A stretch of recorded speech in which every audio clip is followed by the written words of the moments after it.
The first 6 weeks of the 2025 NFL season have passed, and we have old faces in new places, rising stars, and coaches that have lost it. So let's talk about it.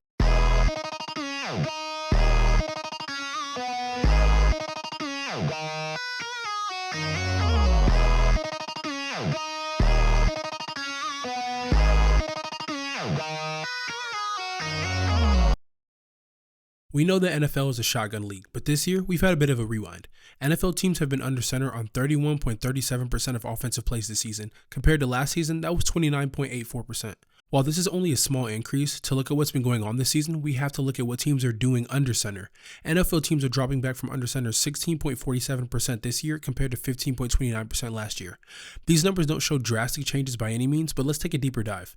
Let's look at two teams, the Seahawks and the Packers. The Seahawks under new offensive coordinator Clint Kubiak has the passing game humming. While the efficiency of the running game has yet to pick up this season, it hasn't stopped Kubiak and Sam Darnold. Despite ranking 30th out of 32 teams in rushing success rate at 37.3% and being tied last in EPA per rush at negative 0.2%, they are tied for 10th in EPA per play, 4th in EPA per pass, and 1st in pass yards per play. Among QBs, Sam Darnold is 1st in EPA per play, 2nd in completion percentage over expected, 3rd in passer rating, and 2nd in success rate. Let's look at Packers quarterback Jordan Love. He's 2nd in EPA per play, 6th in completion percentage over expected, 5th in passer rating, and 4th in success rate. These two quarterbacks, led by Clint Kubiak and Matt LaFleur, both come from Shanahan-led schemes. And we know one thing about Shanahan-led schemes, they love to run the ball. But how do they love to run the ball? Out of 12 personnel. That's another trend we're going to talk about. Now, if you don't know what 12 personnel is, that first number explains how many running backs are on the field, and the second number explains how many tight ends. So 12 personnel is just one running back, 2 tight ends, and 2 receivers.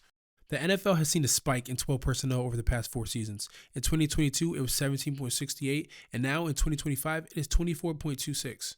This is more than a 5% jump league-wide. If you look at the top 5 teams based on EPA and 12 personnel, you know these teams like to run the ball. The Seahawks, the Colts, the Lions, the Eagles, and the Buccaneers. They have poured constant resources into their running back rooms as well as their O-lines. Now, to have an explosive offense out of 12 personnel, you can't only run the ball. You need to be able to pass the ball, and your field general at quarterback needs to be able to lead the charge. Now, there's plenty of different ways to find a quarterback, but it's undeniable that you can't win without one. This graph I have displayed shows the salary per year on average for players, as well as their EPA per play for the quarterbacks. Now, let's look at these 6 quadrants I have prepared.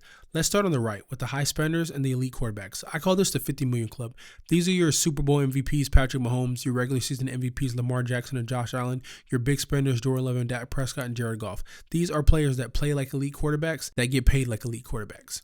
Now, it's here below them. I have the jump at the gun category. They get paid a lot, but their play might not necessarily represent their contract. You have Tua, Kyler Murray, Trevor Lawrence, Herbert, and Hurts. And while I do think some people belong in this category, I think Hurts and Herbert have extended themselves up a little bit.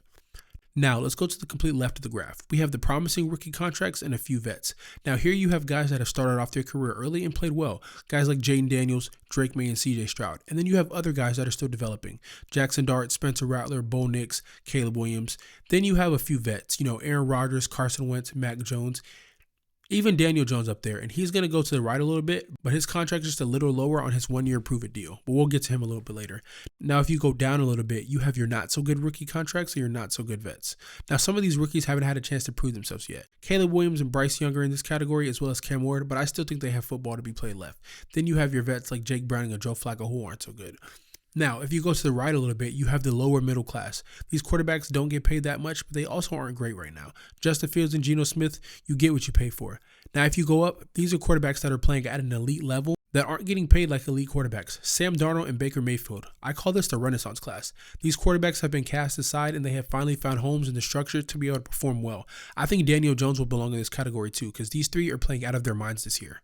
And with them playing out of their minds, that shows us once again that this is anybody's league. Everybody talks about how the NFL has the most parity of any of the sports leagues. The current NFL season is the first time since 2014 that no teams have remained undefeated after week 5. Since 1990, there have been 4 new playoff teams every year. I mean, just look at last year. You had the Denver Broncos, the Chargers, the Vikings, and the Commanders made the playoffs last year after missing it the year prior. Let's take a look at the playoff picture at the end of week 6.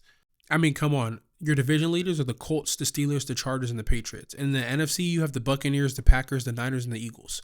I mean, the Chiefs aren't even in the playoff picture right now. And I know it's only week 7 to start off, but I mean, it's anybody's league right now.